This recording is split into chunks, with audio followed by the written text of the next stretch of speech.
Hello everyone, this is Dr. Ajita Dubey or Dr. Dopamine. It gives me immense pleasure to share this news with you that I secured an All India rank of 29 in the recently held UPSC CMS examination 2025. So a lot of you have been asking me regarding my interview, what were the kind of questions that I was asked, what was the process that went on inside, what did I do in my interview that helped me get such a nice rank. I think it's one of the most wonderful experiences that I have been a part of. Not because I answered all questions or because I was prepared with everything. But I think this examination or this interview is not about that. It's about how you carry yourself, what you have to offer to the board. And it just worked wonderfully with the kind of person that I am. It resonated with me a lot. And that is why I think I could fare pretty well in it. So let me break it down to you from the beginning. The moment you enter the UPSC Bhavan, you are supposed to part with your parents or whoever is accompanying you. I was accompanied by my parents at the door, and then they will lead you to a place where, apart from your documents, whatever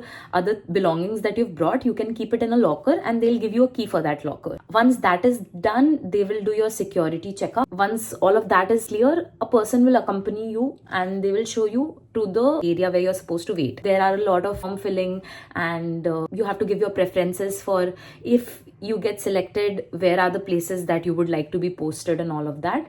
Once that is done, they will ask you to wait. So generally there is like a board of interview members. On my day, it's just so surprising. Somehow I was the first person that was supposed to go.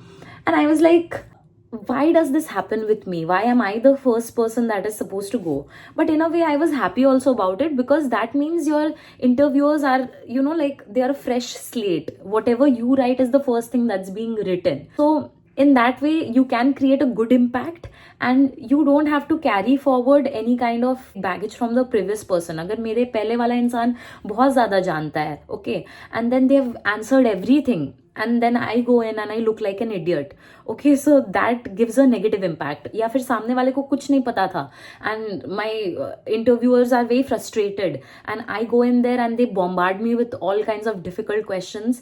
So, it's always like, I personally think it was a blessing in disguise that I was the first person that was going into the interview. A person accompanied me to the interview place, that room that you see in 12th fail or all those, examinations which have a UPSC interview. I was led into that room. You are not supposed to enter directly. You ask them whether you can enter, and once you get their permission to enter, you enter inside. So you're not supposed to sit. You're supposed to wait over there, and they will. You're supposed to greet all the members. We had 3 members in our panel. One was a retired UPSC officer. Mine was a retired IAS officer. But it depends, like someone had an IPS officer, someone had a person that was working in the UPSC Bhavan. So it's like different like that. That is like the person that is leading the interview. And then there are 2 people from the medical fraternity. I had an OBGYN and a PSM faculty. All right. So I enter and I'm standing over there near my chair and I greet them good morning. All of them greet me back. And the IAS officer asks me to take a seat. Then he says something that just stuns me for a moment. He tells me, good morning, Ajita.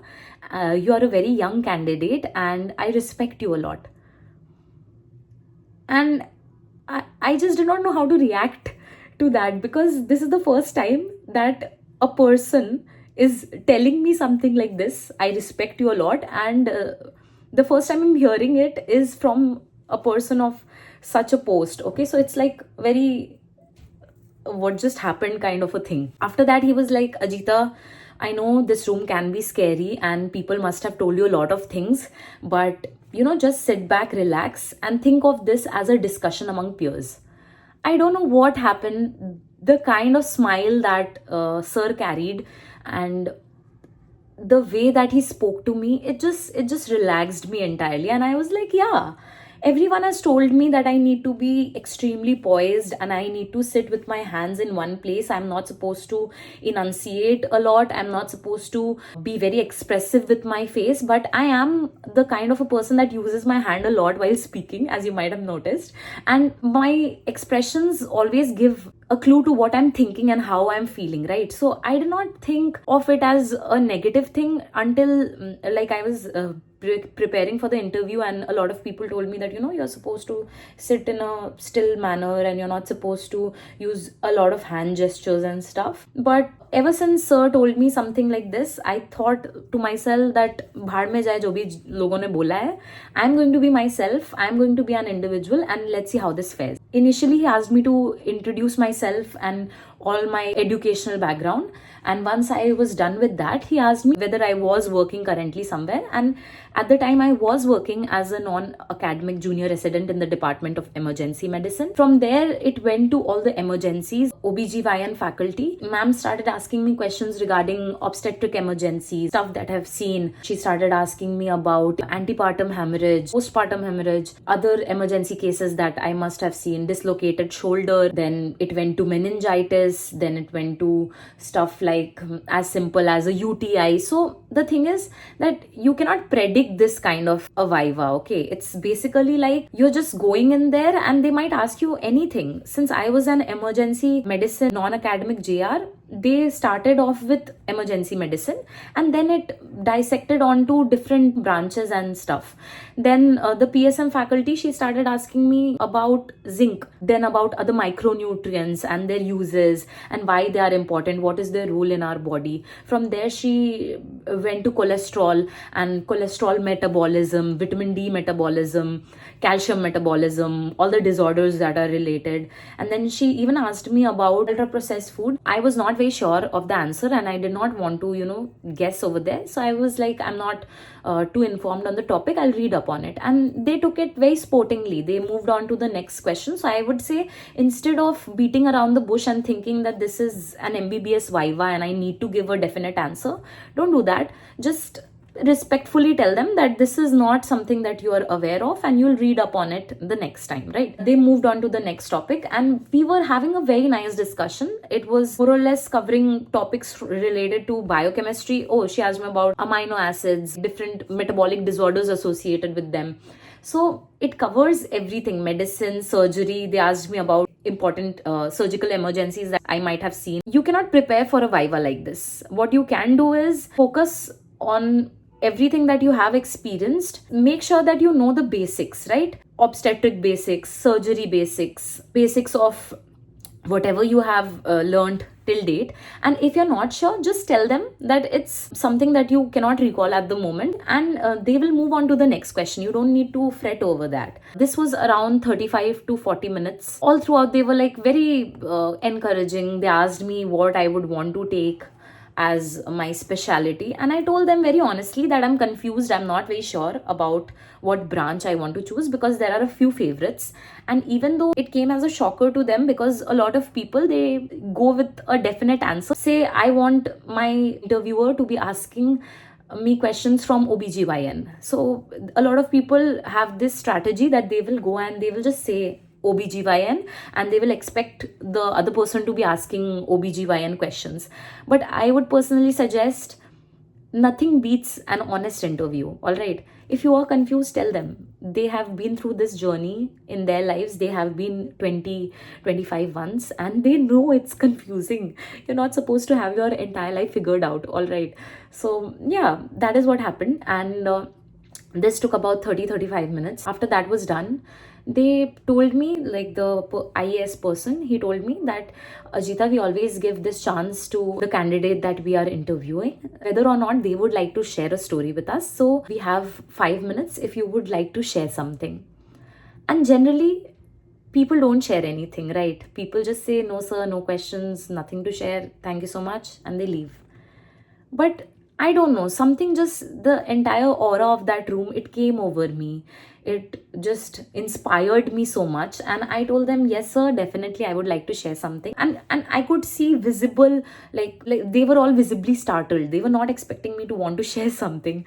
So I told them that, yeah, I would definitely love to share something. And I told them the story of when I was an intern. I told them, I would like to share with you why I'm passionate about my profession.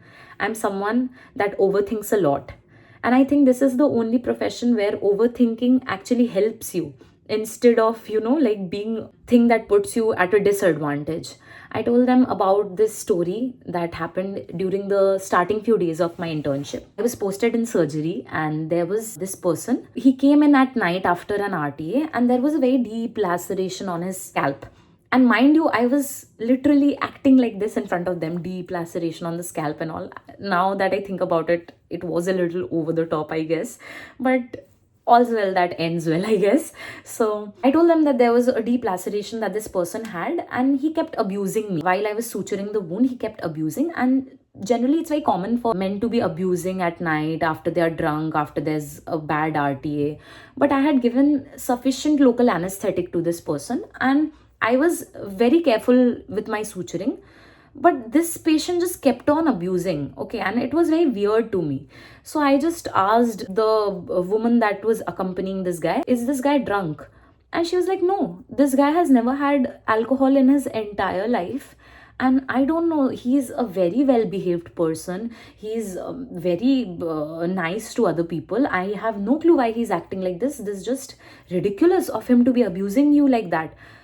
And I was someone that started my surgery posting right after completing final year, right?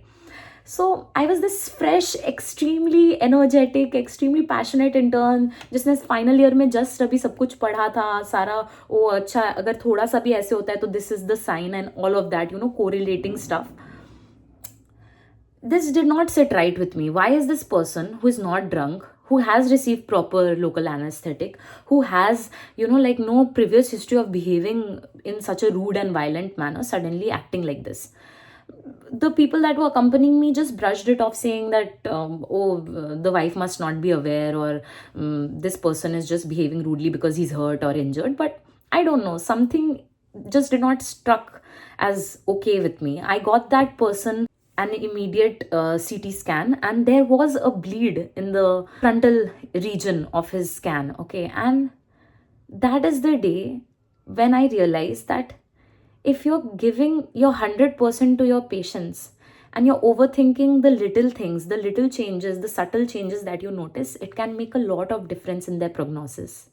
And when you are in a setup that has people that are passionate about the profession and people that actually want to do something for their patients instead of just benefiting or profiting themselves, then that is when true medicine comes to life, right? And I don't know, I just got so passionate while I was delivering this story because this is something that is very close to my heart. There were a lot of other stories, but I went with this one because this is the first one that came to my mind. And I told them that if given the chance, I would definitely love to be a part of something like this, because the kind of dignity and the kind of change that you can bring being a part of this institution, it's actually a big impact that you can make, right?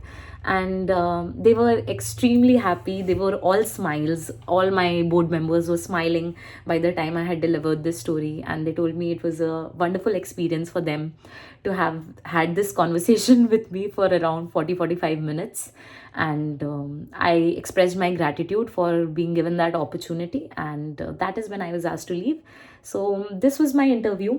And I think the one thing that made me do well in my interview was the fact that I was not carrying any sense of, deception. I was not there to impress them. I just wanted to be myself. I wanted to be confident. I wanted to show them the kind of person that I am, how much, and I'm very passionate about my profession, right? And very few people have the pleasure of being passionate about what they're doing. And I'm one of those lucky people. I'm extremely passionate about medicine, about teaching, about patients, about diagnosis. So I think that is what brings me joy: diagnosing things, making sure that the right things are being seen, picking up the small details. And I conveyed my passion and my determination to try and benefit people as a whole. And I think that came across, and that is why it was the kind of interview that it was. So yeah, I think more than carrying any kind of chit or any kind of or last minute to do material, these things come from your heart, right? Of course आपको पढ़ाई में अच्छा होना होगा, but आप अगर already written exam clear कर रहे हो, they know that you are good in your basics, right. उनको पता है कि थ्योरी तो इंसान क्लियर करके आ रहा है, उसके पास थ्योरी की नॉलेज है, उसके पास इतना नॉलेज है कि उसने थ्योरी एग्जाम क्लियर किया है इतने लोगों में। बट बाकी जो बच्चे हैं उसमें वो ये नहीं खोज रहे कि वो तुम्हें कौन सा एमसीक्यू ज़्यादा पता है, या तुम जानते हो कि नहीं अल्ट्रा हाई प्रोसेस्ड फूड क्या होता है। What they are looking for are people that are passionate about this profession and people that want the job for the right reasons. So if you can convey that, I think you're good to go, and all my best wishes to you. If you would like any other detail or any other kind of help, I'm always available. Please drop a like and share this video if it helped you or you think it will help someone else.